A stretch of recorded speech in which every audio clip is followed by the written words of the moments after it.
కార్తీక మాసంలో మూడిటిని అనుష్ఠించవలసింది అని చెప్పారు. ఒకటి, శివకేశవ అభేదమైనటువంటి పూజా కార్యక్రమాన్ని చెయ్యాలి. రెండు, దీపములకు సంబంధించినటువంటి వైభవం. మూడవది నదీ స్నానం. కార్తీక మాసంలో స్నానం చేస్తున్నప్పుడు ఈ 3 మంత్రాలను జపించేయండి. 7 జన్మల పాపాలు తనంతట తాను మటుమాయమవుతాయి. ఓ దర్శక సోదరులారా, కార్తీక మాసం అంటే అది మన భగవాన్ విష్ణువు స్వయంగా అత్యంత పవిత్రమైనదని చెప్పిన మాసం. ఈ మాసంలోని ప్రతి ఉదయం సాధారణమైనది కాదు. అది ఒక అద్భుతమైన సమయం. దేవతలు స్వయంగా భూమి మీదకు దిగివచ్చి ప్రతి నది, ప్రతి చెరువు, ప్రతి జలాశయాన్ని పవిత్రం చేస్తారు. ఆ ఉదయపు చల్లని గాలి, తూర్పు దిక్కు నుంచి మొదటి సూర్యకిరణం రావడం, ఆ కాంతి నీటిలో పడి మెరుస్తుంది. ఇవన్నీ కలిసి ఒక దివ్యమైన వాతావరణాన్ని సృష్టిస్తాయి. అది మన ఆత్మను ప్రభువు సాన్నిహిత్యంలో ముంచేస్తుంది. కార్తీక మాసంలో స్నానం అంటే కేవలం శరీరాన్ని శుభ్రం చేయడం మాత్రమే కాదు. అది ఆత్మశుద్ధి, మన కర్మలను ధోవడం, జన్మజన్మాంతరాల పాపాల నుంచి విముక్తి పొందడానికి ఒకే ఒక మార్గం. మన ఋషులు, మునులు చెప్పారు, కార్తీక మాసంలో బ్రహ్మముహూర్తంలో స్నానం చేసి ప్రభువును స్మరించేవారికి 7 జన్మల పాపాలు ఒక్క చుక్క నీటిలోనే కరిగిపోతాయని. ఊహించండి, చల్లని ఉదయం, నది ఒడ్డున దీపాల వరుసలు, ఆకాశంలో మంచు మబ్బులు, నీటిలో మునిగిపోతున్న మన భక్తి. మీరు ఆ నీటిని మీపై పోసుకున్నప్పుడు అది కేవలం నీరు కాదు, ప్రభువు కృప మీపై వర్షిస్తుంది. అలాంటి క్షణంలో ప్రభువు నామాన్ని స్మరిస్తే మన ఆత్మలో వెలుగు వ్యాపిస్తుంది. అందుకే చెప్పారు, కార్తీక మాసంలో స్నానం చేస్తూ 3 పవిత్ర మంత్రాలను జపిస్తే 7 జన్మల పాపాలు తనంతట తాను నశించిపోతాయని. ఈ మంత్రాలు కేవలం పదాలు కావు, అవి బ్రహ్మాండాన్ని సృష్టించిన ధ్వనులు, ప్రభువును ప్రసన్నం చేసేవి. సిద్ధంగా ఉండండి. ఇవాళ మనం వినబోతున్నాం ఆ 3 దివ్య మంత్రాలను. కార్తీక మాస స్నాన సమయంలో తప్పక జపించాలి. ఇవి మీ జీవితంలోని చీకటిని తుడిచిపెట్టి ఆత్మలో ప్రభువు వెలుగును నింపేవి. ఎందుకంటే గుర్తుంచుకోండి, కార్తీక మాసంలో భక్తితో ఈ మంత్రాలు జపించిన వారిపై ఏ పాపం ఛాయ కూడా పడదు. కాని దర్శక సోదరులారా, ముందుకు వెళ్లే ముందు మీకు ఒక గంభీరమైన విషయం చెప్తాను. మన పురాణాల్లో, గరుడ పురాణంలో స్పష్టంగా చెప్పారు, ఏ కథ అయినా లేదా ఏ సీఖ్ అయినా మధ్యలో వదిలేస్తే అది కేవలం జ్ఞానం నుంచి వంచితం కావడం మాత్రమే కాదు, అది పాపం రకానికి చెందుతుంది. ఎందుకంటే అర్ధాంతరంగా వదిలిన కథ మనసులో సందేహాలు, భ్రమలు, అసంపూర్ణ సత్యాన్ని వదిలేస్తుంది. అలాంటి అసంపూర్ణ సత్యం చాలాసార్లు వ్యక్తిని తప్పుదారి పట్టిస్తుంది. అందుకే మీకు వినమ్రంగా విన్నపం, ఈ రోజు కథను చివరి వరకు తప్పక వినండి. ఎందుకంటే ఇది కేవలం ఒక కథ కాదు, ఇది జీవితానికి అద్దం. ఇందులో మీ స్వంత కర్మల ప్రతిబింబాన్ని చూడగలరు. బహుశా ఈ కథలోని ఒక్క మాట, ఒక సంఘటన మీ జీవిత దిశను మార్చేస్తుంది, మిమ్మల్ని పాపాల నుంచి కాపాడుతుంది, మీరు అనుకోకుండా చిక్కుకున్న ఆ చీకటి నుంచి బయటకు తీస్తుంది. మరి మీరు నిజమైన సనాతనీలు అయితే అలాంటి సందేశాలను మీకు మాత్రమే పరిమితం చేయకుండా వీలైనంత మందికి చేర్చడం మీ ధర్మం. అందుకే ఈ వీడియోను లైక్ చేయండి, మీ మిత్రులు, కుటుంబ సభ్యులతో షేర్ చేయండి, మా ఛానల్ను సబ్స్క్రైబ్ చేయడం మరచిపోకండి. తద్వారా ధర్మం, సత్యం, జీవితానికి సంబంధించిన గాయమైన బోధలు మీకు నిరంతరం అందుతాయి. మరి భక్తితో, విశ్వాసంతో ఈ కథను ప్రారంభిద్దాం. ధర్మపురం అనే చిన్న పవిత్ర గ్రామం ఉండేది. అది పుణ్యనది ఒడ్డున ఉండేది. ఆ గ్రామం పేరులోనే ధర్మం నివసించినట్లు అక్కడి ప్రజలు కూడా సరళులు, ఈశ్వర భక్తులు, కర్మశీలులు. అదే గ్రామంలో మాధవ్ అనే రైతు ఉండేవాడు. ఒకప్పుడు అతని పొలాలు బంగారు పంటలను ఇచ్చేవి. అతని ఇంటి ఆంగణం ఎప్పుడు నవ్వులు, సంతోషాలతో నిండి ఉండేది. అతని భార్య పార్వతి, పేరుకు తగ్గట్టు శాంతి, స్నేహం నిండిన స్త్రీ. వారి చిన్న కొడుకు గోపాల్ ఇంటికి ప్రాణం లాంటివాడు. అతను లేకుండా ఇల్లు శూన్యంగా అనిపించేది. కాని సంసార చక్రం ఎప్పుడూ ఒకేలా ఉండదు కదా. 2 ఏళ్ల క్రితం కరువు వచ్చింది. తర్వాత అకాల వర్షాలు. మాధవ్ మహా కష్టపడి పండించిన పంటలు నాశనమయ్యాయి. పొలాలు బంజరు అయ్యాయి. ఇంటి సేవింగ్స్ అన్నీ అయిపోయాయి. గ్రామంలోని ధనవంతుడైన సాహుకార్ హర్ధనప్పు తలపై చేరింది. మాధవ్ ఒకప్పుడు గర్వంగా తల ఎత్తుకుని నడిచేవాడు. ఇప్పుడు సిగ్గు, లాచారితో తల వంచుకున్నాడు. అతని మనసు కఠినమైపోయింది. స్వభావం చిరాకుగా మారిపోయింది. అతనికి అనిపించడం మొదలైంది, భగవాన్ తనను విడిచిపెట్టాడని. అతను తరచూ పార్వతితో అనేవాడు, నీ భగవానెక్కడా? అవసరమైనప్పుడు కనిపించడు. ఈ పూజలు, పాంఘాలు, వ్రతాలు, తిరునాళ్లు అన్నీ ధనవంతుల ఆటలు. వారి కడుపు నిండినవారివి. పార్వతి ఏమీ మాట్లాడకుండా శాంతంగా వింటుంది. ఆమెకు జవాబు లేదు కాని మనసులో విశ్వాసం అచంచలమైనదే. ఆమె ఆలోచించేది, ఈశ్వరుడు పరీక్షిస్తున్నాడు, ఒకరోజు అంతా సవ్యంగా అవుతుందని. ఆమె తన పూజలు, దీపాలు వెలిగించడం, తులసి సేవలో ఏ లోటూ రానివ్వలేదు. ఆశ్విన మాసం గడిచిపోయింది. కార్తీక మాసం శుభ సమయం వచ్చింది. గ్రామంలోని చిన్న గుడిలో పండిత్ జానదేవ్ జీ కథ చెప్పి అన్నారు, భక్తులారా, కార్తీక మాసం భగవాన్ విష్ణువుకు అత్యంత ప్రియమైనది. ఈ మాసంలో చేసిన శుభ కర్మల ఫలం 100 రెట్లు పెరుగుతుంది. ఈ మాసంలో 3 కార్యాలను నియమంగా చేసేవారికి ధర్మం, మోక్షం రెండూ తెరుచుకుంటాయి. మొదటిది ఉదయాన్నే పవిత్ర నదిలో స్నానం, తులసి పూజ. రెండవది భగవాన్ నామంతో దీపదానం. మూడవది తన సంపాదనలో కొంత భాగం నిరుపేదలకు దానం చేయడం. గ్రామ ప్రజలంతా భక్తితో తల వంచి విన్నారు. పార్వతీ హృదయంలో కూడా కొత్త ఆశ కిరణం మెరిసింది. ఆమె ఆలోచించింది, మనకు ధనం లేదు కాని ఈ 3 పనులు నేను చేయగలను. బహుశా ఇదే బాటలో భగవాన్ మన పిలుపు వింటాడు అని. ఆ రాత్రి ఆమె మాధవ్తో తన మాట చెప్పింది. మాధవ్ కోపంగా అన్నాడు, పిచ్చిదానివి కదా, ఇంట్లో 2 పూటల రొట్టె కూడా లేదు. నువ్వు దానపుణ్యాల మాటలు చెప్తున్నావా? ఈ చలికాలంలో నదిలో స్నానం చేస్తే జబ్బు చేస్తావు. చికిత్సకు డబ్బు ఎక్కడ నుంచి వస్తుంది? ఆపు ఈ గోల. పార్వతి కళ్లలో నీళ్లు తిరిగాయి, కాని భర్తతో వాదన చేయలేదు. మనసులోనే ప్రతిజ్ఞ చేసుకుంది, ఎన్ని కష్టాలు వచ్చినా ఈ వ్రతాన్ని తప్పక చేస్తానని. ఎందుకంటే సచ్చి భక్తియే అతి పెద్ద ధనమని. కార్తీక మాసం మొదటి రోజు రాత్రి చివరి జాములో గ్రామం మొత్తంగాగ్య నిద్రలో ఉంది. పార్వతి నిశ్శబ్దంగా లేచింది. బయట దట్టమైన చీకటి, చల్లని గాలులు వీస్తున్నాయి. ఇంటి మూలలో ఉన్న మట్టి కుండ తీసి నీరు తీసుకుంది. ఏ శబ్దం చేయకుండా ఇంటి నుంచి బయలుదేరింది. పుణ్యనది గ్రామానికి కొంచెం దూరంలో ఉంది. మార్గం కచ్చా, సున్నిపండి. పార్వతి మనసులో అడవి జంతువుల భయం ఉంది, కాని ఆమె విశ్వాసం ఆ భయం కంటే పెద్దది. చేతిలో చిన్న నూనె కుప్పి, మట్టి దీపం తీసుకుని ప్రభువు నామం తలచుకుంటూ నడిచింది.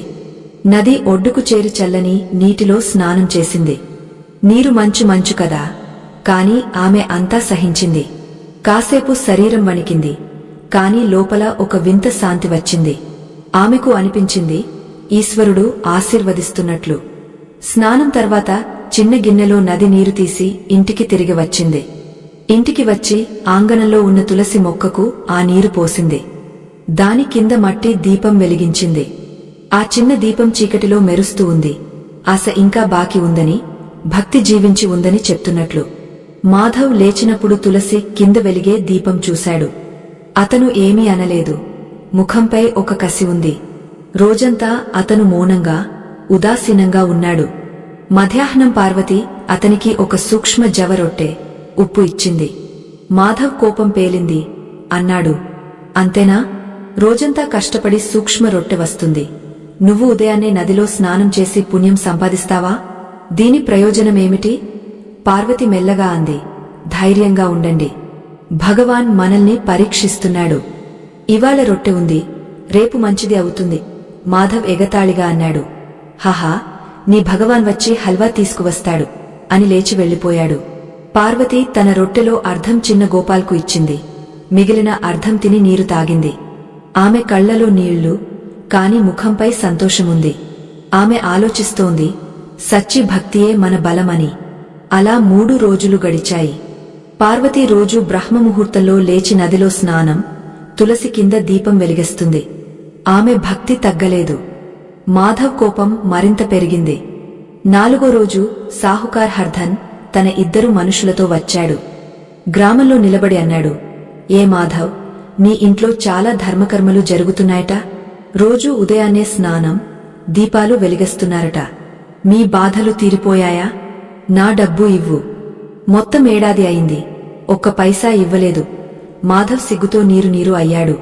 చేతులు జోడించి అన్నాడు, మాలిక్, కాస్త సమయం ఇవ్వండి. పంట వచ్చిన వెంటనే తిరిగే ఇస్తాను.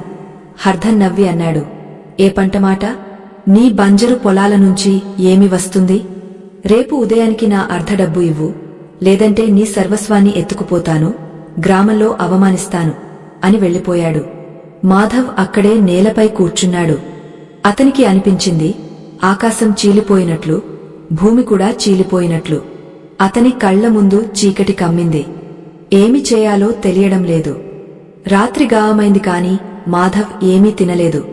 ఇంటి బయట ఒక చిరిగిన చార్పాయిపై కూర్చుని చీకటిని చూస్తున్నాడు. పార్వతి మెల్లగా అతని దగ్గరకు వచ్చి అంది, మీరు చింత చేయకండి, ప్రభువు అంతా చూస్తున్నాడు. భగవాన్ తప్పక ఏదో మార్గం చూపిస్తాడు. మాధవ్ కళ్ల నుంచి మొదటిసారి భార్య ముందు కన్నీళ్లు కారాయి. అన్నాడు, ఏ భగవాన్ లేడు పార్వతి? ఏమీ లేదు. మనం దోచుకుపోయాం, నాశనమయ్యాం.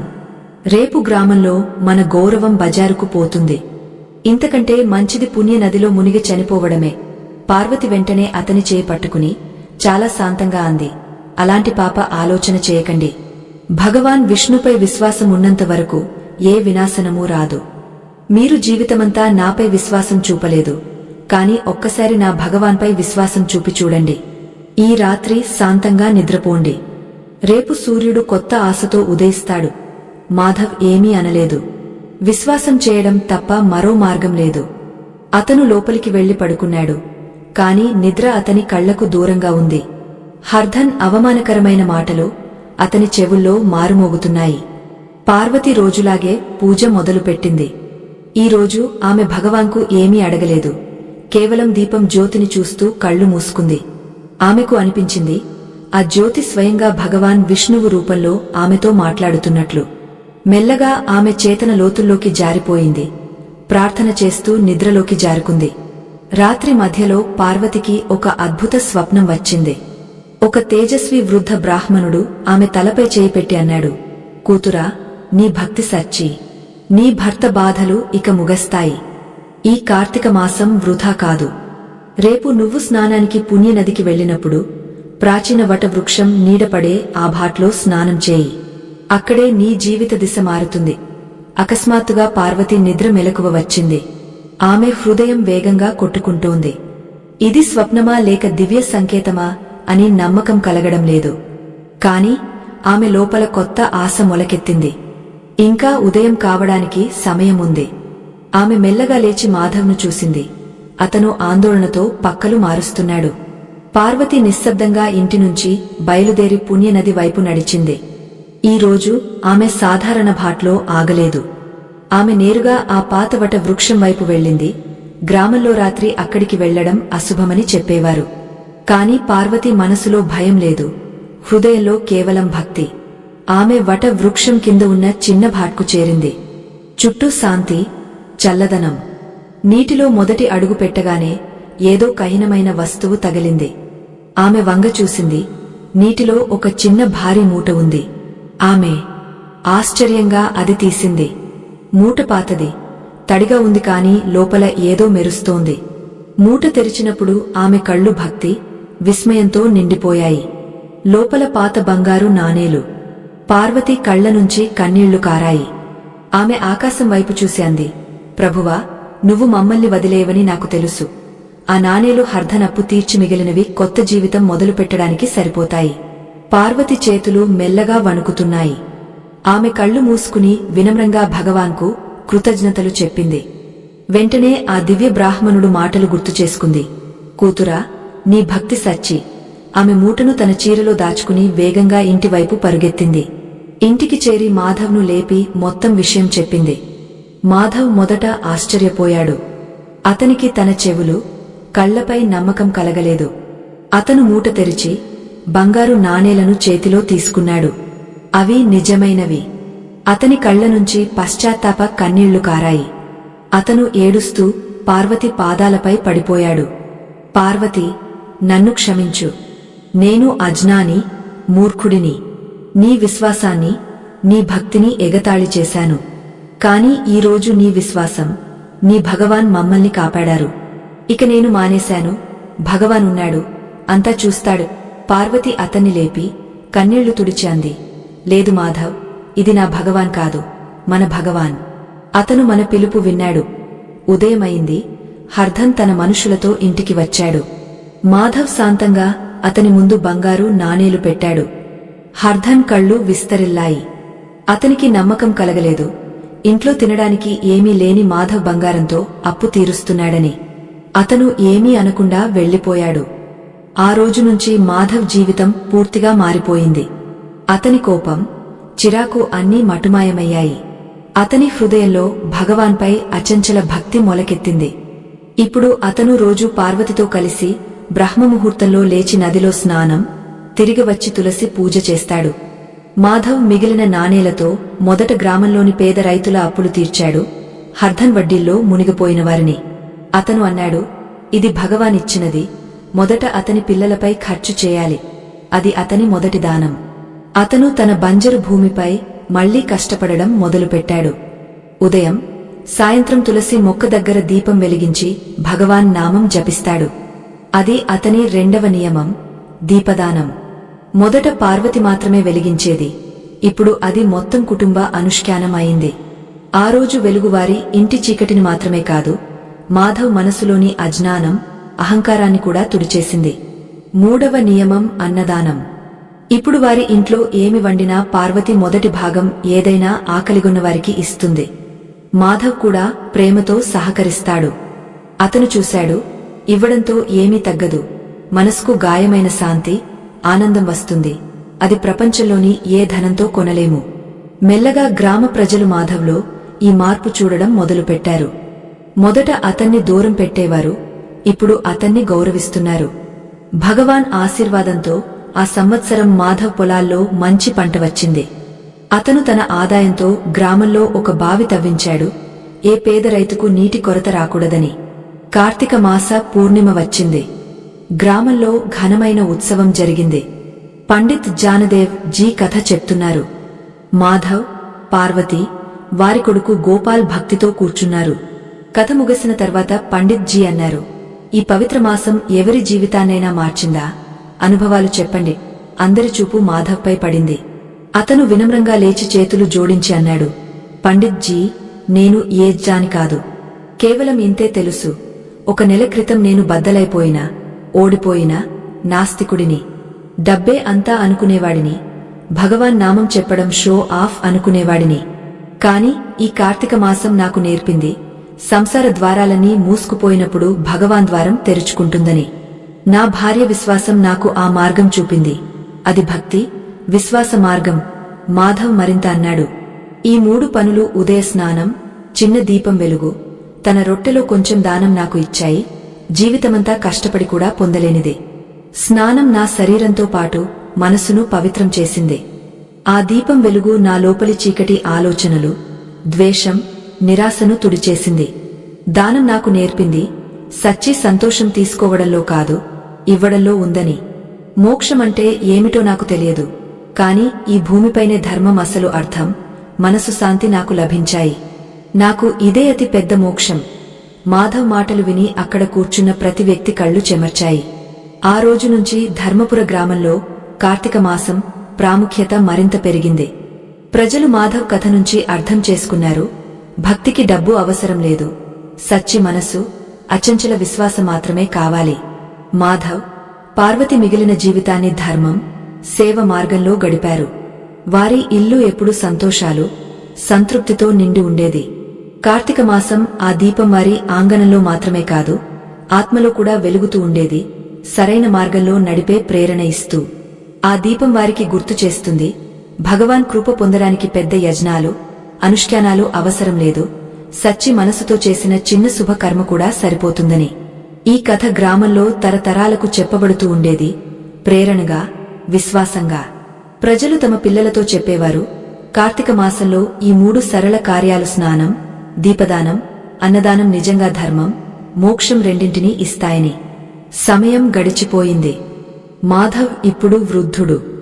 అతని కొడుకు గోపాల్ ఇప్పుడు సమర్థుడు, ధార్మిక యువకుడు. అతను తన తండ్రి నుంచి కేవలం రైతుగా మాత్రమే కాదు, జీవిత ఆధ్యాత్మిక విలువలను కూడా నేర్చుకున్నాడు. అవి మాధవ్ అనుభవాల నుంచి వచ్చినవి. ధర్మపుర గ్రామం మొదటి కంటే మరింత సమృద్ధి పొందింది. మాధవ్ తవ్వించిన బావి వల్ల గ్రామంలోని సూక్ష్మ పొలాలు హరితవనంగా మారాయి. ఇప్పుడు గ్రామంలో హర్ధన్ లాంటి సాహుకార్ లేడు. ఎవరికైనా అవసరం వచ్చినప్పుడు మాధవ్, ఇతర రైతులు కలిసి సహాయం చేస్తారు. దానం, సేవ ఇప్పుడు గ్రామ పరంపర అయింది. ఒకరోజు కార్తీక మాసం శుభ సమయంలోనే మాధవ్ తులసిమాత చబుత్రాపై కూర్చుని మాల జపిస్తున్నాడు. అతని కళ్ల వెలుగు కాస్త తగ్గింది, కాని ముఖంపై దివ్య తేజస్సు మెరుస్తోంది. పార్వతి దగ్గరకు వచ్చి అతని పక్కన కూర్చుంది. అతని ముడతల చేతిని తన చేతుల్లోకి తీసుకుని అంది, ఏమి ఆలోచిస్తున్నారు? మాధవ్ మెల్లగా నవ్వి అన్నాడు, పార్వతి, నేను ఆ రోజులు గుర్తు చేసుకుంటున్నాను. అదే ఆంగణంలో కూర్చుని నా కిస్మత్ను, నీ భగవాన్ను తిట్టేవాడిని. ఎంత అజ్ఞాని నేను.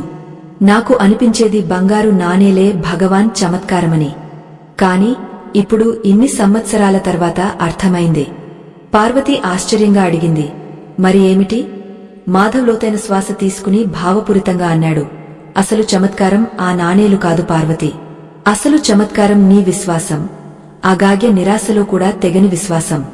అసలు చమత్కారం నీ సాహసం, చల్లని నీటిలో మునిగి భగవాన్పై భరోసా ఉంచిన సాహసం. అసలు చమత్కారం ఆ చిన్న దీపం జ్యోతి, నా మనసు చీకటిని చీల్చిన జ్యోతి. మరి అతిపెద్ద చమత్కారం నీ సంకల్పం, నన్ను లోపలి నుంచి మార్చిన సంకల్పం. ఆ నాణేలు కేవలం ఒక సాకు మాత్రమే పార్వతి. భగవాన్ నీ ద్వారా నాకు చూపించాడు, మనిషి తన అహంకారాన్ని వదిలి భక్తి మార్గంలో ఒక అడుగు వేస్తే స్వయంగా భగవాన్ సహాయానికి పరుగెత్తుకు వస్తాడని. మాధవ్ కళ్లలో కన్నీళ్లు మెరుస్తున్నాయి. అతను అన్నాడు, నేను ధర్మం, మోక్షం మాటలు పుస్తకాల్లో చదివాను, కాని నువ్వు నాకు జీవించి చూపించావు. మనం నిస్వార్థంగా ఉదయాన్నే లేచి భగవాన్ కోసం స్నానం చేస్తే అది మన శరీరంతో పాటు కర్మలను పవిత్రం చేస్తుంది. అదే ధర్మం. మనం చిన్న దీపం వెలిగించి అంటే, హే ప్రభువా, నా లోపలి అజ్ఞానాన్ని ఈ వెలుగులా తుడిచేయి అని జ్ఞానం తనంతట తాను మన హృదయంలో దిగుతుంది. మనం తన పళ్ళెల్లోని ఒక రొట్టెను ఆకలిగొన్నవారికి, ప్రతి జీవిలో నువ్వే ఉన్నావు ప్రభువా అనే భావనతో ఇస్తే మన లోపలి మోహం, అహంకారం తనంతట తాను వదిలిపోతాయి. మోహం వదిలేయడమే మోక్షం మొదటి మెట్టు. పార్వతి తన భర్త ముఖం నుంచి వచ్చే సరళ పవిత్ర మాటలు విని భావోద్వేగంతో నిండిపోయింది. ఆమె తన తలను మాధవ్ భుజంపై పెట్టింది. ఆ క్షణం వాతావరణం భక్తి భావంతో నిండిపోయింది. దూరంగా గుడి నుంచి శంఖం, ఘంటల ధ్వని వస్తోంది. ఆకాశంలో కార్తీక పూర్ణిమ చంద్రుడు తన దివ్యకాంతిని చల్లుతున్నాడు. వారి ఆంగణంలో తులసిమాత దగ్గర చిన్న దీపం గాలి గుర్రాలతో కదిలినా అచంచలంగా వెలుగుతోంది. సచ్చి విశ్వాస జ్యోతిని ఏ గాలి ఆపలేదని చెప్తున్నట్లు. ఆ రాత్రి మాధవ్ లోపల అద్భుత శాంతి అనుభవించాడు. అతనికి అనిపించింది తన జీవితం పూర్ణమైందని. సంసారంలో ఉండి కూడా సంసార మాయ నుంచి పైకి ఎదిగినట్లు. అతనికి అర్థమైంది, ధర్మం, మోక్షం దూరంగా ఆకాశంలో లేవు, మన రోజువారీ చిన్న కర్మల్లో, సచ్చి భావనలో, నిస్వార్థ ప్రేమలో దాగ ఉన్నాయని. కార్తీక మాసం ప్రతి సంవత్సరం వస్తుంది, కాని ఆ ఒక కార్తీక మాధవ్కు జీవిత సారాన్ని నేర్పింది. ఆ జ్ఞానం అతని ఆత్మభాగమైంది. ఎవరు దొంగిలించలేని, లాక్కోలేని ధనం. అనేక సంవత్సరాలు గడిచాయి. పుణ్య నదిలో అసంఖ్యాక సార్లు నీరు ప్రవహించింది. సమయం మాధవ్ జుట్టును వెండి రంగు చేసింది. అతని కొడుకు గోపాల్ పూర్తిగా యువకుడు అయ్యాడు. గోపాల్ వివాహం పక్క గ్రామంలోని సుశీల, గుణవతి అమ్మాయి రాధతో జరిగింది. రాధ వచ్చిన తర్వాత ఇంట్లో స్వయంగా మాత లక్ష్మి నివాసం ఏర్పడినట్లు. త్వరలోనే వారి ఆంగణంలో ఒక పిల్లవాడి కిలకిలలు మారుమోగాయి. అతని పేరు మోహన్. ఇప్పుడు ధర్మపుర గ్రామం మొదటి కంటే మరింత ఆనందంగా ఉంది. మాధవ్ శిక్ష బోధలు ఇప్పుడు ధర్మపుర గ్రామంలోని ప్రతి ఇంటి నియమం అయ్యాయి. కార్తీక మాసం వచ్చినప్పుడు మొత్తం గ్రామం ఒక కుటుంబంగా ఆ పవిత్ర మాసాన్ని జరుపుకుంటుంది. ఉదయాన్నే నది ఘాట్పై అలాంటి దృశ్యముంటుంది. ఆకాశంలోని నక్షత్రాలన్నీ భూమిపై దిగినట్లు. ప్రతి ఇంటి ఆంగణంలో వెలిగే తులసి దీపం గ్రామాన్ని దేవలోకంగా వెలిగస్తుంది. దానం, పుణ్యం ఇప్పుడు గ్రామవాసుల అలవాటు అయింది. ఎవరూ ఎవరినీ ఆకలితో పడుకోనివ్వరు. మాధవ్ ఇప్పుడు వృద్ధుడు. శరీరం బలహీనమైంది కాని ఆత్మ తేజస్సు మొదటి కంటే పెరిగింది. అతను తరచూ తన చిన్న మనవడు మోహన్ను ఒడిలో కూర్చోబెట్టి అదే కథ చెప్పేవాడు. ఒక దీపం, ఒక లోట నీరు, ఒక రొట్టె ముక్క ఎలా అతని మొత్తం జీవితాన్ని మార్చేశాయని. అతను మోహన్తో అనేవాడు, బేటా, గుర్తుంచుకో, భగవాన్ మీ మహల్లు, ఖజానాలు చూడడు. మీ మనసులో వెలిగే భక్తి చిన్న జ్యోతిని చూస్తాడు. మెల్లగా ధర్మపుర సమృద్ధి, ధార్మిక వాతావరణం దూరదూరానికి ప్రసిద్ధి చెందింది. ప్రజలు అనేవారు, ధర్మపురం భూమిపై చిన్న వైకుంఠమని. అంతా చాలా మంచిగా సాగుతోంది. గ్రామంలో శాంతి, ప్రేమ, సమృద్ధి. కాని సమయం ఎప్పుడూ ఆగదు కదా. అది ఎప్పుడూ తన పరీక్షలతో వస్తుంది. ఒక సంవత్సరం ఏమి జరిగిందంటే, వేసవి చాలా ఎక్కువ కాలం సాగింది. ఆషాఢ మాసం గడిచిపోయింది కాని సావన్ కరువుగా మారిపోయింది. భాదోన్లో మేఘాలు వచ్చాయి కాని వర్షం పడకుండానే తిరిగిపోయాయి. గ్రామ బుజ్జగించుల ముఖాలపై చింతరేఖలు కనిపించాయి. పుణ్యనది నీరు తగ్గడం మొదలైంది. ప్రజలు ఇంద్రదేవును ప్రసన్నం చేయడానికి యజ్ఞాలు, హవనాలు చేయడం మొదలుపెట్టారు. కాని అంతా వృథా. మెల్లగా అకాలం తన అడుగులు విస్తరించింది. భూమి చీలిపోయింది. పొలాలు బంజరు అయ్యాయి. మిగిలిన కొంచెం పంట కూడా ఎండిపోయి పసుపు పచ్చగా మారింది. గ్రామ బావులు, చెరువులు ఎండిపోవడం మొదలైంది. పుణ్యనది ఒకప్పుడు గర్వంగా ప్రవహించేది. ఇప్పుడు పల్చని ధారగా మారిపోయింది. జంతువులకు మేత లేదు. మనుషుల ఇళ్లలో అన్నం తగ్గడం మొదలైంది. ధర్మపురం ఒకప్పుడు దానానికి ప్రసిద్ధి. ఇప్పుడు తమ భండారాలు ఖాళీ అవుతున్నాయి. సంకట సమయం మనిషి విశ్వాసాన్ని అతి కఠిన పరీక్ష తీసుకుంటుంది. గ్రామంలో ముసలి మాటలు మొదలయ్యాయి. కొందరు అనేవారు, మనం ఇన్ని సంవత్సరాలు ధర్మం చేశాం, పూజ చేశాం. మరి భగవాన్ మనపై కోపంగా ఎందుకు? మన భక్తి ఫలమెక్కడా? గ్రామంలో భైరవ్ అనే యువకుడు ఉండేవాడు. బలవంతుడు, కష్టపడేవాడు కాని స్వభావం ఉత్సాహవంతుడు, సందేహాత్మకుడు. అతను కొంతమంది యువకులను తనతో కలిపి అనడం మొదలుపెట్టాడు, ఇదంతా వ్యర్థం. కడుపులో అన్నం లేనప్పుడు భజన ఎవరు చేస్తారు? మన పిల్లలు ఆకలితో ఉన్నారు. మనం ఉదయాన్నే నదిలో నీరు పోసి దీపాలు వెలిగించాలా? మన అన్నం, నూనెను ఆదా చేసుకోవాలి. అదే తెలివి. భైరవ్ మాటలు కొందరి మనసులో నాటుకున్నాయి. కష్ట సమయంలో మొదట సందేహమే జన్మిస్తుంది. ఈ మాట గోపాల్ చెవులకు చేరింది. అతను చింతపడి వెంటనే తన తండ్రి మాధవ్ దగ్గరకు వెళ్లాడు. మాధవ్ అప్పుడు మంచంపై పడుకుని ఉన్నాడు. శరీరం బలహీనమైంది కాని ముఖంపై శాంతి. అతను గోపాల్ చేయి పట్టుకుని అన్నాడు, బేటా, బంగారు అగ్నిలో కాలినప్పుడే దాని శుద్ధత తెలుస్తుంది. ఇదే సమయం. ఇది మన ఆస్థా అగ్ని పరీక్ష. భైరవ్ తప్పు కాదు బేటా. అతను కేవలం భయపడుతున్నాడు.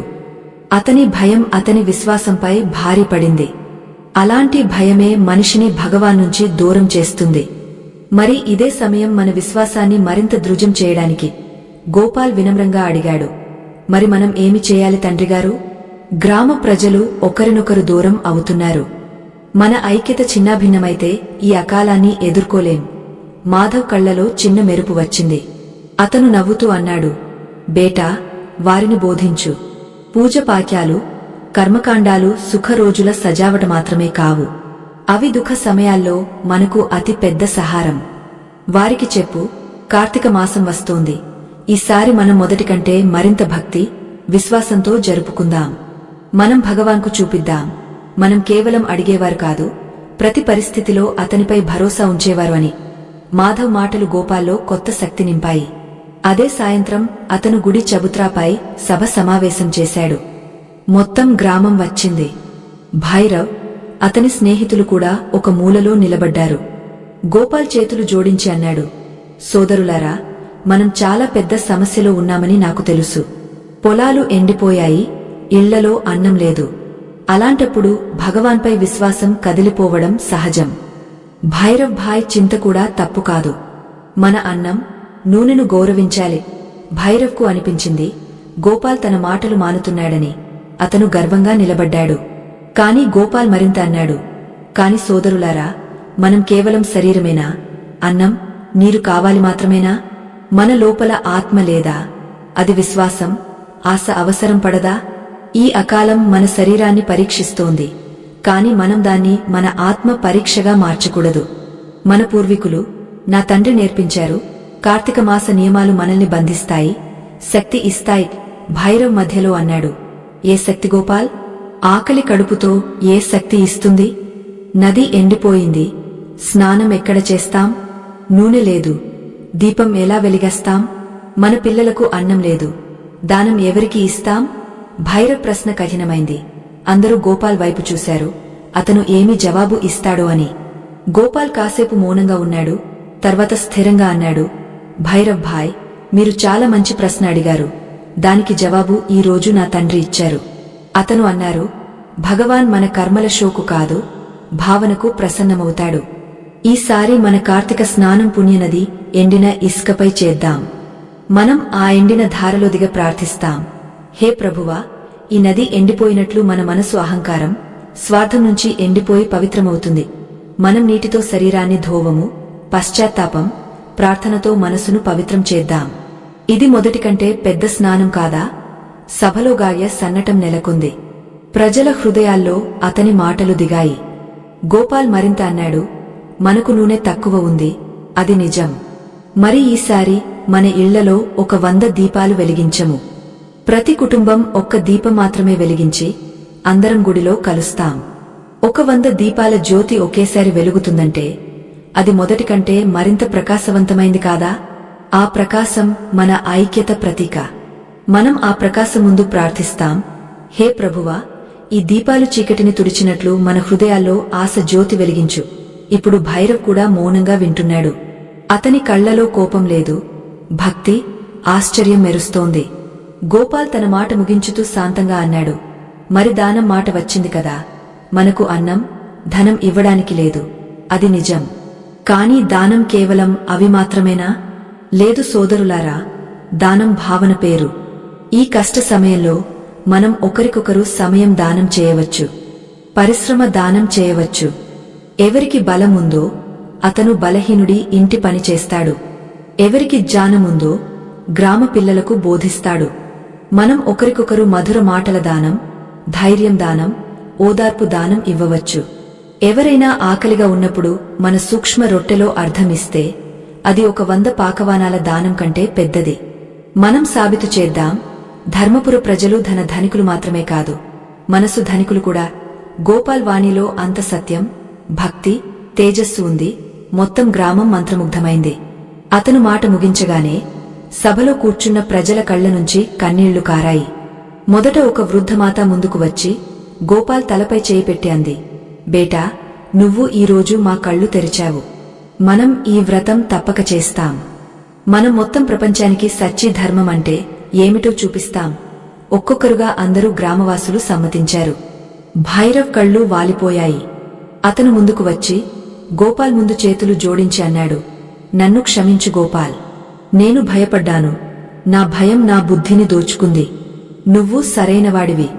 ఇప్పుడు మనమంతా కలిసి ఈ పరీక్షను ఎదుర్కొందాం. గోపాల్ నవ్వుతూ అతన్ని కౌగలించుకున్నాడు.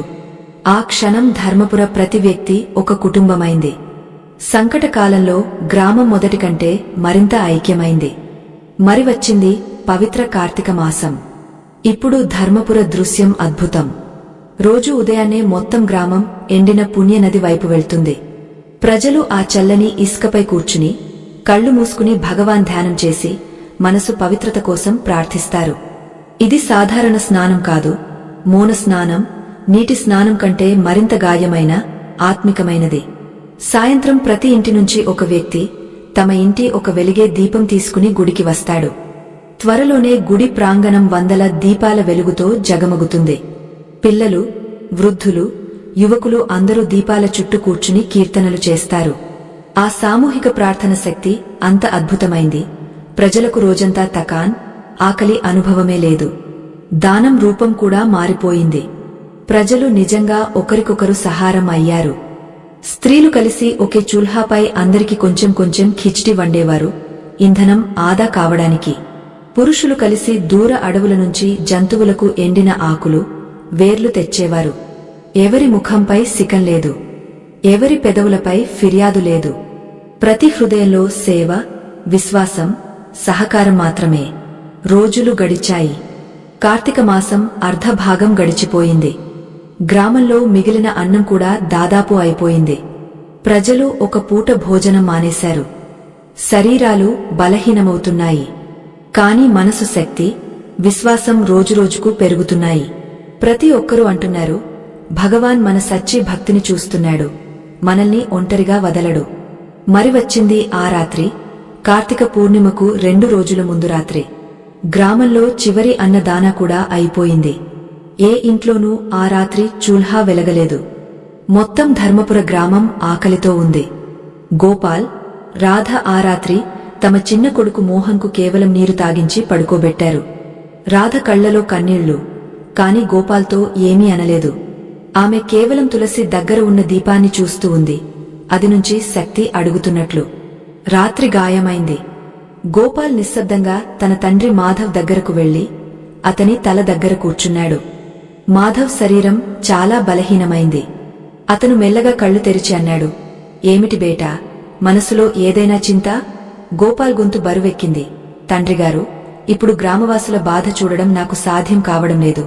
ముఖ్యంగా పిల్లల ఆకలి ముఖాలు హృదయాన్ని కలచివేస్తున్నాయి. భగవాన్ మనకు ఇంత కఠిన పరీక్ష ఇస్తాడా? మన విశ్వాసం ఇప్పుడు ఓడిపోతుందా?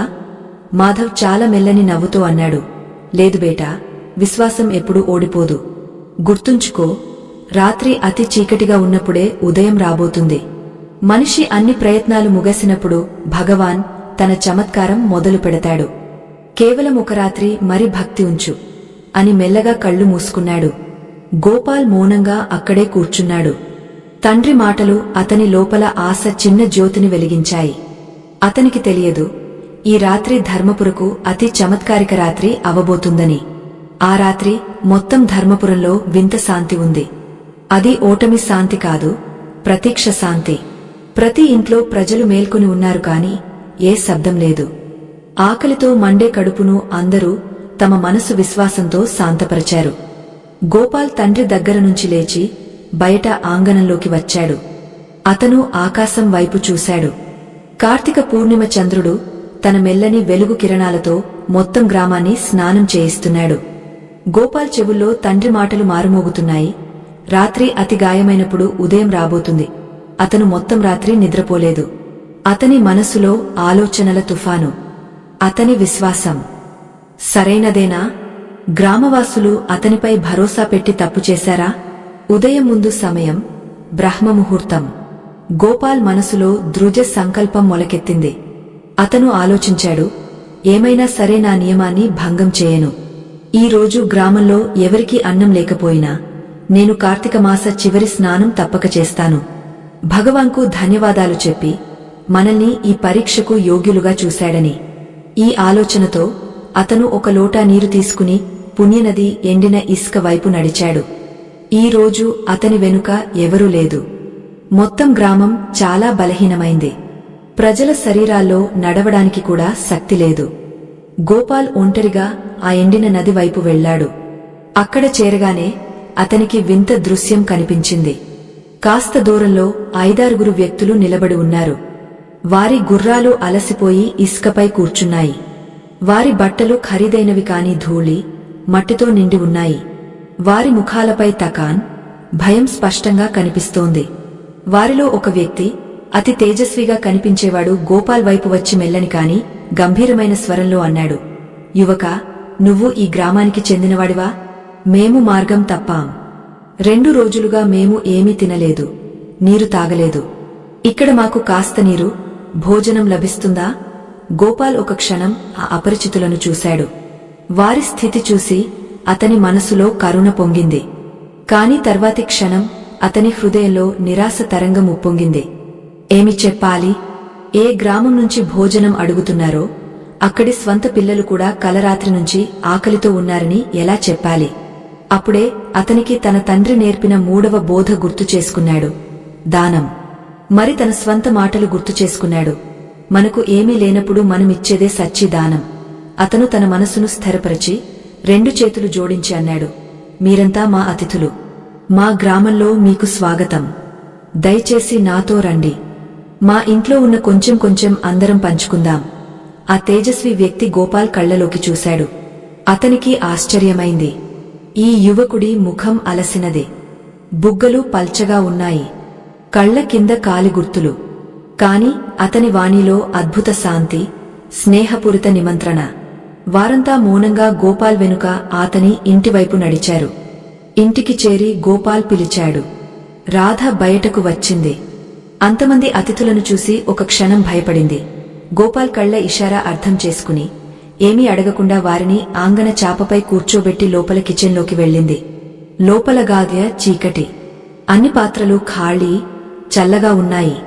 ఒక మట్టి హాండీలో ఆమె తన కొడుకు మోహన్ కోసం అడవి నుంచి తెచ్చిన కొన్ని అడవి బెర్రీలు, ఒక ముష్టి వేయించిన శనగలు దాచి ఉంచింది. అదే అతని చివరి భోజనమని ఆమెకు తెలుసు.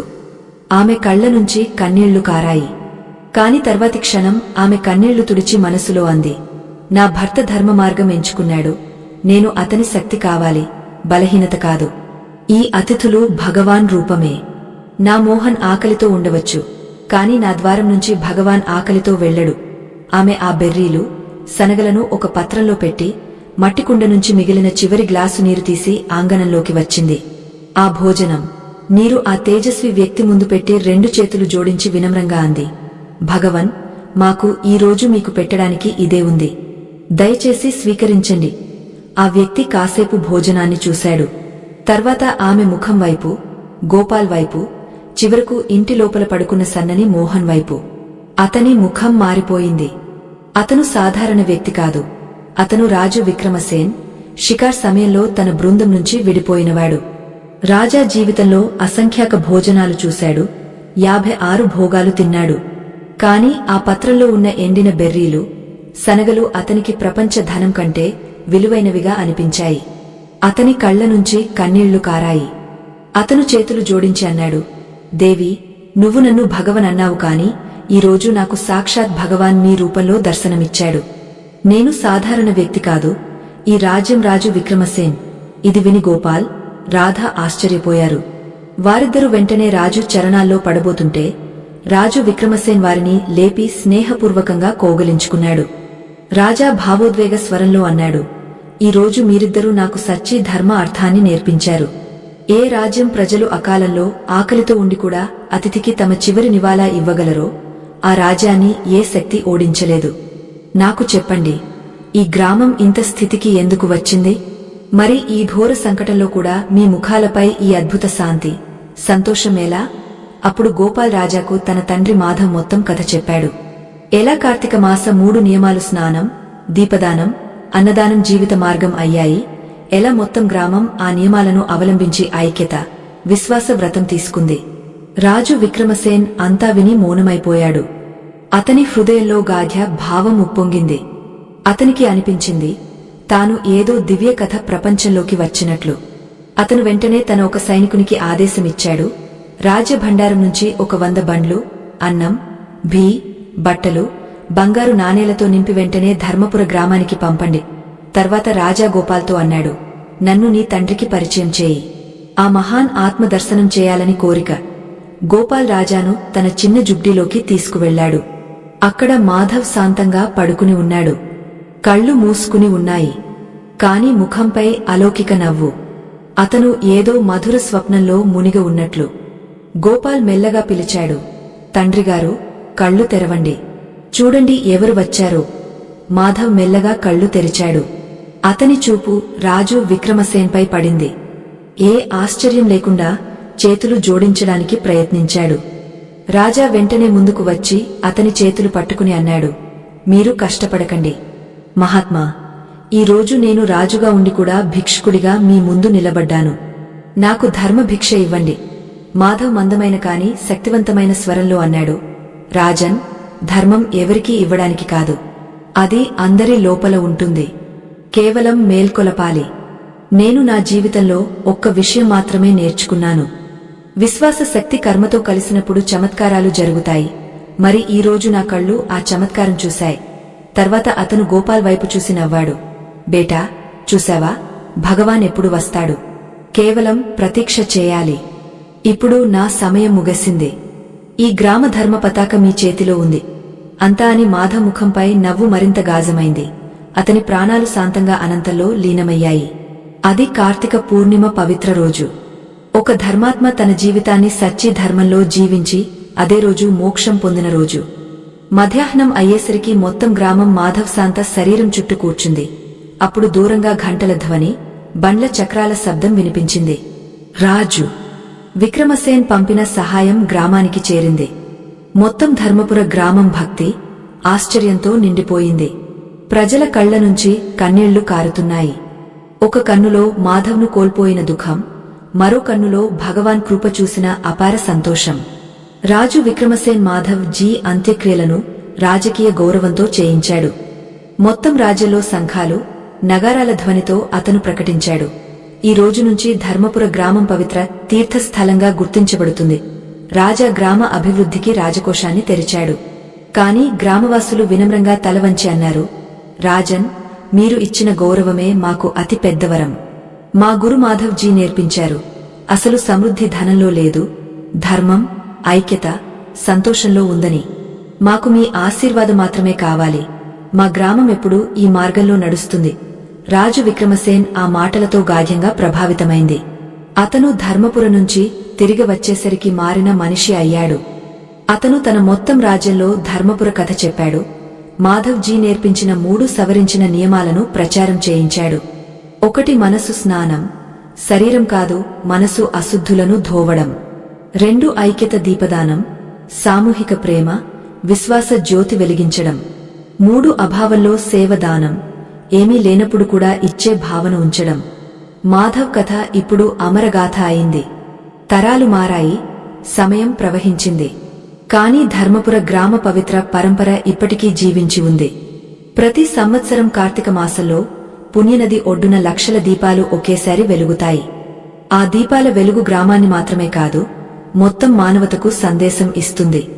విశ్వాసం అచంచలమైనప్పుడు, కర్మ నిస్వార్థమైనప్పుడు, ఉద్దేశాలు పవిత్రమైనప్పుడు, మానవత అతిగాధ్య చీకటిలో కూడా ఈశ్వర జ్యోతి దిగుతుంది.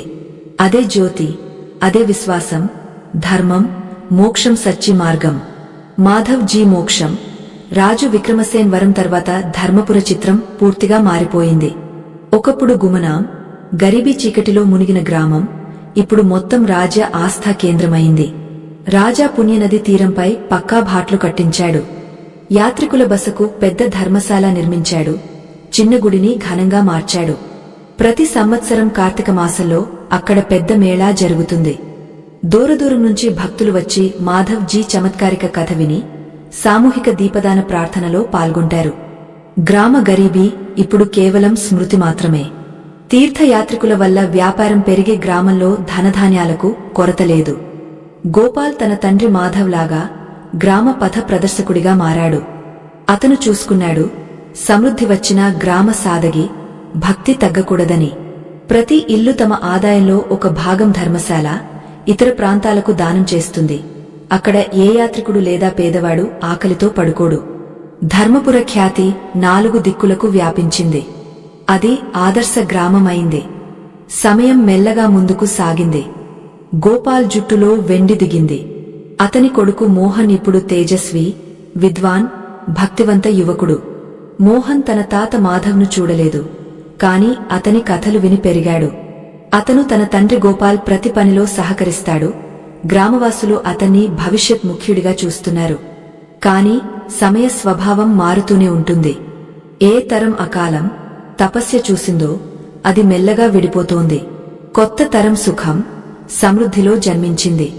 వారు ఆకలి, సంఘర్షణ మాటలు కథల్లో విన్నారు, ఎప్పుడూ అనుభవించలేదు. వారికి కార్తీక మాస పండుగ భక్తి, తపస్య కాదు, ఉత్సవం, వ్యాపారం మాధ్యమమైంది. ఈ కొత్త ఆలోచనకు నాయకుడు భైరవ్ కొడుకు వ్యాస్. భైరవ్ సమయంతో చాలా మారాడు. కాని అతని కొడుకు వ్యాస్ చాలా చతురుడు, ప్రపంచవాది. అతను తరచూ అనేవాడు, మన పూర్వీకులు గరీబీలో కూడా భక్తి చేశారు, అది వారి మహత్వం. కాని ఇప్పుడు భగవాన్ మనకు అంతా ఇచ్చాడు కదా, మనం అతని పూజను ఘనంగా, గౌరవంగా చేయాలి. మన గ్రామాన్ని అంత సుందరంగా చేయాలి. మరిన్ని యాత్రికులు వస్తారు, గ్రామం మరింత సమృద్ధి పొందుతుంది. వ్యాస్ మాటలు చాలా యువకులకు బాగా నచ్చాయి. మెల్లగా గ్రామంలో కొత్త ఆలోచన, కొత్త మార్పు వచ్చింది. ఇప్పుడు కార్తీక మేళాలో మొదట పూజా సామగ్రి అమ్మేవి. ఇప్పుడు ఆటలు, మిఠాయిలు, సజావట్ దుకాణాలు. పుణ్యనది ఘాట్పై మొదట ప్రజలు మౌనంగా ప్రార్థన చేసేవారు. ఇప్పుడు అక్కడ సోర్, నవ్వులు, గుంపులు. సామూహిక దీపదానం ఒకప్పుడు ఐక్యత, ఆశ ప్రతీక, ఇప్పుడు పోటీ అయింది. ప్రజలు చూపించడం మొదలుపెట్టారు, ఎవరు మరిన్ని అతి సుందర దీపాలు వెలిగించారని. గోపాల్ ఇదంతా చూసి మనసు చాలా బాధపడేది. అతనికి అనిపించేది, గ్రామ ఆత్మ ఎక్కడో పోయిందని. అతను ప్రజలతో అనేవాడు, బేటా, మన పెద్దలు మనకు సాదగి భక్తి పాణ్యం నేర్పారు. భగవాన్ ఘనతకు కాదు, భావనకు ఆకలిగా ఉంటాడు. కాని ఇప్పుడు ప్రజలు అతని మాటలను పాతవి, వెనుకబడినవి అనుకుంటున్నారు. వారు అంటున్నారు, కాకా, ఇప్పుడు కాలం మారింది, మనం కూడా సమయంతో నడవాలి. మరి వచ్చింది ఆ రోజు, అసలు ఘర్షణ జరిగిన రోజు. వ్యాస్ పంచాయత్లో నిలబడి ఒక ప్రతిపాదన పెట్టాడు. ఈ సంవత్సరం మన రాజ్య మహామంత్రి జీ కార్తీక పూర్ణిమకు మన గ్రామానికి వస్తున్నారు. ఇది మనకు అతి పెద్ద అవకాశం. నేను కోరుకుంటున్నాను, పుణ్యనది ముఖ్య ఘాట్పై ఒక ఘన మంచం కట్టి దీపదాన కార్యక్రమాన్ని అతను జీవితంలో ఎప్పుడు చూడని విధంగా చేద్దాం. దీనికి చందా సేకరించాలి. ప్రతి దుకాణదారుడు తన సంపాదనలో కొంత ఇస్తాడు. ముఖ్య కార్యక్రమంలో పాల్గొనే తీర్థయాత్రికుల నుంచి చిన్న సహకార శుల్కం తీసుకుందాం. సహకార శుల్కం పేరు వినగానే గోపాల్ లేచాడు. అతని ముఖంపై బాధ, కోపం. అతని స్వరం వణుకుతోంది. వ్యాస్, నువ్వు హోష్లో ఉన్నావా? మనం భగవాన్ ప్రార్థనకు శుల్కం తీసుకుంటామా? మన ఆస్థాను అమ్మేస్తామా? ఆ దీపదానం మన ఆకలి పూర్వీకులకు జీవితమిచ్చింది, దాని తమాషా చేస్తామా? వ్యాస్ గౌరవంగా కాని దృజంగా అన్నాడు, కాకా, మీరు తప్పుగా అర్థం చేసుకున్నారు. ఇది శుల్కం కాదు, సహకారం. దీని నుంచి వచ్చే ధనంతో గుడిని మరింత సుందరం చేస్తాం. ధర్మశాల వ్యవస్థలు మెరుగుపరుస్తాం. ఇది కూడా ధర్మ కార్యమే. పంచాయత్లో వాదన మొదలైంది. అర్ధం మంది గోపాల్ పక్షంలో, పరంపరతో ఆడుకోకూడదని. మరార్ధం వ్యాస్ పక్షంలో, ఇది గ్రామ ప్రగతి కొత్త మార్గమని. మొదటిసారి ధర్మపుర గ్రామం 2 భాగాలుగా చీలిపోయింది. ఏ నిర్ణయం రాలేదు. మోహన్ ఇప్పటి వరకు మౌనంగా విన్నాడు. అతని మనసులో చాలా ద్వివిధ. అతను తన తండ్రి గోపాల్ను గౌరవిస్తాడు. కాని వ్యాస్ మాటల్లో కూడా కొంత సత్యం కనిపిస్తోంది. ప్రగతి, పరంపర కలిసి నడవలేవా? అతను మొత్తం రాత్రి ఆలోచనలో మేల్కొని ఉన్నాడు. మరుసటి ఉదయం అతను చాలా త్వరగా లేచి తన పాత ఇంటి ఆంగణంలోకి వెళ్లాడు. అక్కడే ఒకప్పుడు అతని తాత మాధవ్, తాతమ్మ పార్వతి ఉండేవారు. ఆ ఇల్లు ఇప్పుడు ఖాళీ, కాని గ్రామం దాన్ని ధరోహర్గా కాపాడుతోంది. అదే ఆంగణంలో ఆ పాత తులసి మొక్క ఇప్పటికీ నిలబడి ఉంది. అనేక తరాలు గడిచినా దాని హరితవనం అలానే ఉంది. భక్తి, సాధక శాశ్వత ప్రతీకలా. మోహన్ అదే పాత చబుత్రాపై కూర్చున్నాడు. అక్కడే అతని తాత మాధవ్ జీ తన మొత్తం జీవితాన్ని ప్రభు భక్తిలో గడిపాడు. అతను శాంత మనసుతో కూర్చుని కళ్ళు మూసుకుని తన పూర్వీకులను స్మరించాడు. అతను మనసులో అన్నాడు, హే తాతగారు, మీరు ఈరోజు ఇక్కడ ఉంటే ఏమి చేసేవారు? దయచేసి నాకు మార్గం చూపండి. అప్పుడే అతని చూపు ఇంటి మూలలో ఉన్న పాత సందుక్పై పడింది. అతను మెల్లగా లేచి సందుక్ తెరిచాడు. లోపల కొన్ని పాత చిరిగిన బట్టలు, ఒక చిన్న పోథీ. మోహన్ ఆ పోథీ తీశాడు. అది మాధవ్ జీ స్వంత చేతివ్రాత. అందులో అతని జీవిత అనుభవాలు, కార్తీక మాసం నుంచి నేర్చిన మాటలు. మోహన్ మెల్లగా చదవడం మొదలుపెట్టాడు. ఒక పేజీలో రాసి ఉంది, నేను ఈరోజు తెలుసుకున్నాను, సచ్చి స్నానం నది నీటిలో కాదు, మనసు పశ్చాత్తాపంలో ఉంటుంది. సచ్చి దీపదానం నూనె దీపంతో కాదు, హృదయంలో వెలిగే ఆశ జ్యోతితో ఉంటుంది. సచ్చి దానం ఖజానా నుంచి కాదు, ఖాళీ చేతులతో ఇచ్చే సేవతో ఉంటుంది. పూజలో షో వచ్చినప్పుడు భగవాన్ అక్కడ నుంచి వెళ్ళిపోతాడు. అతను ఘన పండాళ్లలో కాదు, భక్త కన్నీటి చుక్కలో నివసిస్తాడు. ఇది చదివి మోహన్ కళ్ల నుంచి కన్నీళ్లు కారాయి. అతని హృదయ భ్రమ అంతా మటుమాయమైంది. ఇప్పుడు అతనికి తన జవాబు దొరికింది. అతను అర్థం చేసుకున్నాడు, గ్రామవాసులు ఏ తప్పు చేస్తున్నారో. వారు ఆ భావన, సాదగిని కోల్పోతున్నారు. అదే ధర్మపురపై భగవాన్ కృప వర్షించడానికి కారణం. అతను వెంటనే లేచి నేరుగా పంచాయత్ భవనం వైపు నడిచాడు.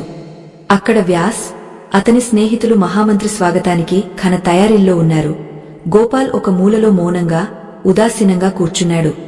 మోహన్ ముందుకు వచ్చి అందరి ముందు చేతులు జోడించి అన్నాడు, నేను మీ అందరితో కొంత మాట్లాడాలనుకుంటున్నాను. అందరూ మౌనమై అతని వైపు చూశారు. మోహన్ వినమ్రంగా అన్నాడు, నేను వ్యాస్ భాయ్ మాటతో సమ్మతిస్తున్నాను. మహామంత్రి జీ స్వాగతాన్ని మనం పూర్తి గౌరవం, ఘనతతో చేయాలి, ఎందుకంటే అతను మన అతిథి. ఇది విని వ్యాస్ నవ్వాడు. కాని గోపాల్ తన కొడుకు వైపు దుఃఖంతో చూశాడు. అప్పుడు మోహన్ మరింత అన్నాడు, కాని దీపదాన కార్యక్రమం మన పూర్వీకులు చేసినట్లే ఉంటుంది. ఏ మంచం లేకుండా, ఏ శుల్కం లేకుండా సాదగి భక్తితో. మన మహామంత్రి జీకు మన బంగారు చంద్రం లేదా వైభవం చూపము. మనం ధర్మపుర ఆత్మను చూపిస్తాం. అది మన గ్రామానికి భగవాన్ ఆశీర్వాదమిచ్చింది. తర్వాత మోహన్ తన తాత పోథి నుంచి ఆ పంక్తులు అందరికీ చదివి వినిపించాడు. అతని స్వరంలో అంత సత్యం, భక్తి, భావముంది. అక్కడ ఉన్న ప్రతి వ్యక్తి కళ్ళు చెమర్చాయి. వ్యాస్ తల వంచాడు. అతనికి అర్థమైంది, ప్రగతి పేరుతో తన మూలాలను కత్తిరిస్తున్నానని. మరి వచ్చింది కార్తీక పూర్ణిమ పవిత్ర రోజు. మహామంత్రి జీ కాఫిలా గ్రామానికి చేరింది. వ్యాస్, ఇతర యువకులు పూలు, మాలలతో స్వాగతం చేశారు. వారిని ధర్మశాలలో బస చేశారు. స్వాదిష్ట భోజనం పెట్టారు. మహామంత్రి జీ చాలా సంతోషించారు. సాయంత్రమైంది.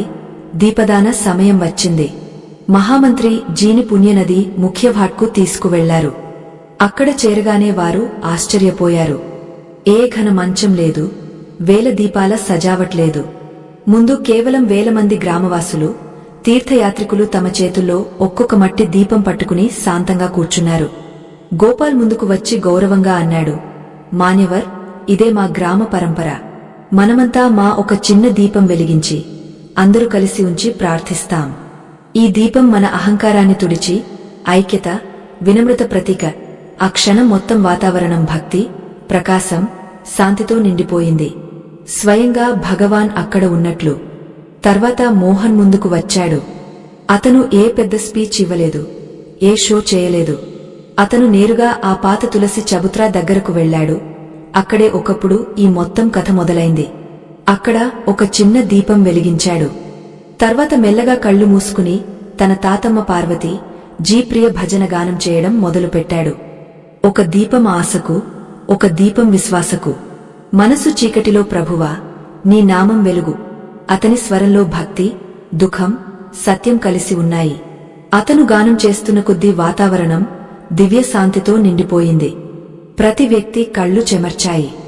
ఒక్కొక్కరుగా అందరూ తమ దీపాలు వెలిగించి అదే భజన గుణగునిస్తున్నారు.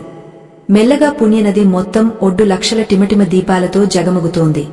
1000 మంది గొంతుల నుంచి ఒకే ప్రార్థన మారుమోగుతోంది. ప్రభువా, మన మనసు చీకటిలో నీ నామం వెలుగు మాత్రమే ఉండాలి. ఆ దృశ్యం అంత పవిత్రం, శక్తివంతం. ఏ ఘన సజావట్ ముందు ఫీకా పడుతుంది. అక్కడ కేవలం భక్తి వెలుగు, ఆస్థాగుంజు. మహామంత్రి జీ తమ స్థానంలో నిలబడి ఏడుస్తున్నారు.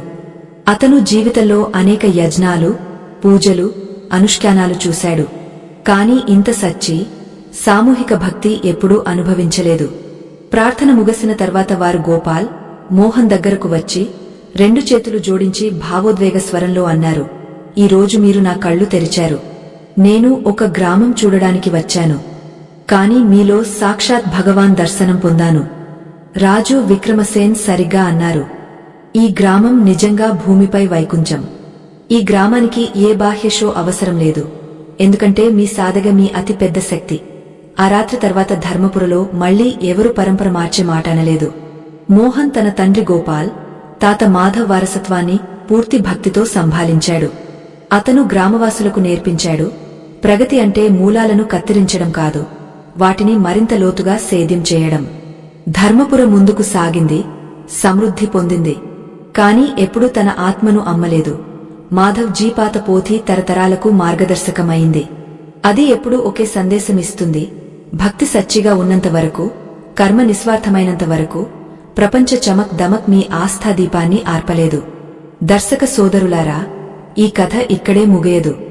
ఇంకా మనం తెలుసుకోబోతున్నాం, కార్తీక మాసంలో స్నానం చేస్తూ ఈ 3 మంత్రాలు జపిస్తే 7 పుష్టల పాపాలు తనంతట తాను మటుమాయమవుతాయని. దర్శక సోదరులారా, కార్తీక మాసం ఆ పవిత్ర ఉదయం, ఆకాశం మెల్లగా బంగారు రంగులోకి మారుతుంది. చల్లని గాలి శరీరాన్ని తాకుతుంది. చుట్టూ తులసి సువాసన వ్యాపిస్తుంది. పక్షుల మధుర స్వరాలు వినిపిస్తాయి. మనసు లోపల నుంచి ఏదో పిలుపు వినిపిస్తుంది. ఈ రోజు విశేషమైంది. ఈ స్నానం కేవలం శరీరానికి కాదు, ఆత్మకు. ఎవరైనా కార్తీక మాసంలో భగవాన్ నామం స్మరించి స్నానం చేస్తే అతను తన 7 జన్మల పాపాలను ధోయేస్తాడు చెప్పారు. ఈ మాసంలో జల దేవతలు స్వయంగా పవిత్రమవుతారు. భక్తితో స్నానం చేసేవారిపై భగవాన్ శ్రీహరి కృప వర్షిస్తుంది. ఈ సమయం మీరు కేవలం 3 మంత్రాలు జపించాలి. మొదటిది ఓం నమో భగవతే వాసుదేవాయ, రెండవది ఓం నమో నారాయణాయ, మూడవది హరే కృష్ణ కృష్ణ కృష్ణ హరే హరే హరే రామ రామ రామ హరే హరే. ఇప్పుడు ఊహించండి, మీరు ఉదయాన్నే లేచి తూర్పు దిక్కువైపు ముఖం పెట్టి నిలబడ్డారు. ముందు రాగలోటాలో నీరు ఉంది, అందులో తులసి ఆకులు తేలుతున్నాయి.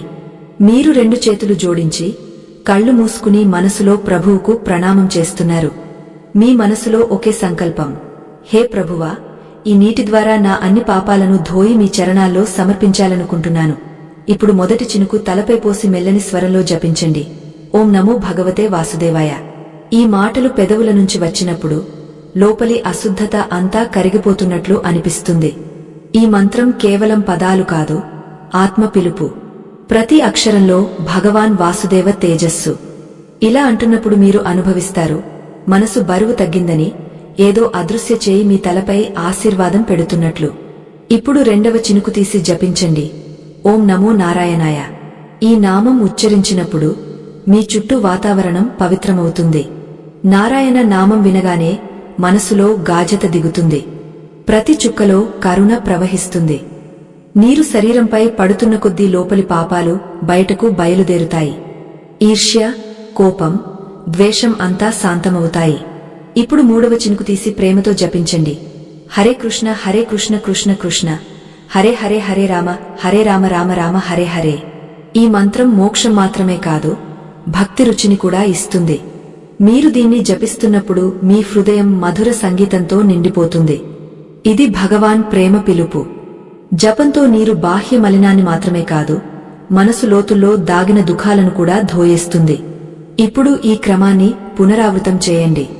3 చినుకులు, 3 మంత్రాలు, ప్రతిసారి కాస్త మెల్లగా, కాస్త గాఢ్యంగా.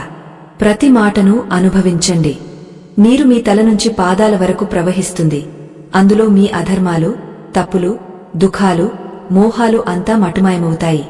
మెల్లగా మీ శరీరం చల్లని నీటితో తడిచిపోయింది. ఇప్పుడు ఆగండి. కళ్ళు మూసుకుని శ్వాసను స్థిరపరచండి. శ్వాస లోపలికి తీసుకున్నప్పుడు భగవాన్ ప్రకాశం మీ హృదయంలో దిగుతున్నట్లు ఆలోచించండి. శ్వాస బయటకు వదిలినప్పుడు అన్ని నెగటివ్ ఆలోచనలు ఆ శ్వాసతో బయటకు వెళ్తున్నట్లు అనుభవించండి. ఇదే ప్రభు కృప. ఇదే స్నానం అసలు అర్థం. ఇప్పుడు మీ మనసులో అండి, హే వాసుదేవ, హే నారాయణ, హే శ్రీకృష్ణ, నన్ను మీ పవిత్ర చరణాల్లో స్థానమివ్వండి. నా జీవితం నుంచి అహంకారం, లోభం, భయం తుడిచేయండి. తర్వాత మొత్తం శరీరంపై నీరు పోస్తూ ప్రతిసారి ఒక మంత్రం పునరావృతం చేయండి.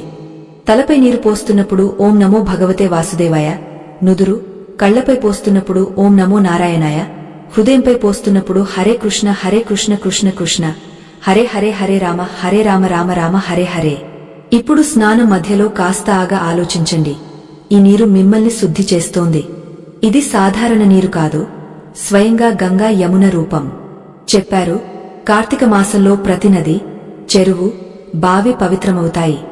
మీరు ఈ 3 మంత్రాలను భక్తితో జపిస్తున్నప్పుడు ఈ నీరు మీ లోపలి అన్ని నెగటివ్లను ధోయేస్తుంది. మీ హృదయాన్ని శుభ్రం చేసి మిమ్మల్ని ప్రభువుకు మరింత దగ్గర చేస్తుంది. ఇప్పుడు స్నానం ముగిసిన తర్వాత చేతులు జోడించి కాసేపు మౌనంగా ఉండండి. కళ్ళు మూసుకుని 3 మంత్రాలను మనసులో మళ్లీ జపించండి. మెల్లగా మాటలను అనుభవించండి. వాటి లోపలి శక్తిని గుర్తించండి. ఈ మంత్రాలు కేవలం ఉచ్చారణ కాదు, భగవాన్తో సంవాదం. ఇప్పుడు మీ మనసులో అండి, హే ప్రభువా, ఈ శరీరం మీది, ఈ మనసు మీది, ఈ జీవితం మీది. ఈ రోజు నుంచి ప్రతి శ్వాస మీ నామంతో మొదలవుతుంది. మెల్లగా చేతులు జోడించి తల వంచి చివరిసారి భక్తితో 3 మంత్రాలు ఒకేసారి చెప్పండి. ఓం నమో భగవతే వాసుదేవాయ, ఓం నమో నారాయణాయ, హరే కృష్ణ కృష్ణ కృష్ణ హరే హరే హరే రామ రామ రామ హరే హరే. ఇప్పుడు కళ్ళు తెరవండి. చూడండి, మీ చుట్టూ వాతావరణం ఎంత శాంతమైంది. సూర్యకిరణాలు నీటి చుక్కల్లో మెరుస్తున్నాయి, స్వయంగా భగవాన్ మిమ్మల్ని ఆశీర్వదిస్తున్నట్లు. మీ మనసు ఇప్పుడు హల్కా, ఆత్మ సంతోషంగా ఉంది. ఈ రోజు స్నానం కేవలం నీటిది కాదు, ఇది ఆత్మ స్నానం, కర్మల స్నానం, ముక్తి స్నానం. ఇప్పుడు ముందుకు నడిచినప్పుడు లోపలి నుంచి ఒక స్వరం వినిపిస్తుంది, నా పాపాలు బయలుదేరాయి. నా మనసు పవిత్రమైంది. నా లోపల ప్రభు నామం మాత్రమే. ఇప్పుడు ఈ 3 మంత్రాలు మీ జీవిత భాగం అవుతాయి. ప్రతి ఉదయం, ప్రతి స్నానం, ప్రతి కష్టంలో వీటిని స్మరించండి. ఓం నమో భగవతే వాసుదేవాయ. ఓం నమో నారాయణాయ. హరే కృష్ణ కృష్ణ కృష్ణ హరే హరే హరే రామ రామ రామ హరే హరే. ఈ 3 నామాల్లోనే ముక్తి ఉంది, ప్రేమ ఉంది, 7 జన్మల పాపాలను మటుమాయం చేసే శక్తి ఉంది. ఈ రోజు స్నానం కేవలం మొదలు. మీ జీవితమంతా ప్రభు స్నానం అవుతుంది. మరి ఈ కథ మీ హృదయాన్ని తాకిందా? మీరు కూడా కోరుకుంటున్నారా అలాంటి దివ్య ప్రకాశం మీ జీవితంలో ప్రతిరోజు వ్యాపించాలని? మరి ఈ భక్తి సందేశాన్ని ముందుకు తీసుకువెళ్ళండి. మీ హృదయ భక్తిని మరింత గాఢం చేయడానికి మా ఛానల్ను తప్పక సబ్స్క్రైబ్ చేయండి. అక్కడ ప్రతి కథ మిమ్మల్ని ప్రభువుకు మరింత దగ్గర చేస్తుంది. ప్రతి మాట మీ లోపలి ఆత్మను మేల్కొల్పుతుంది. జయ శ్రీహరి.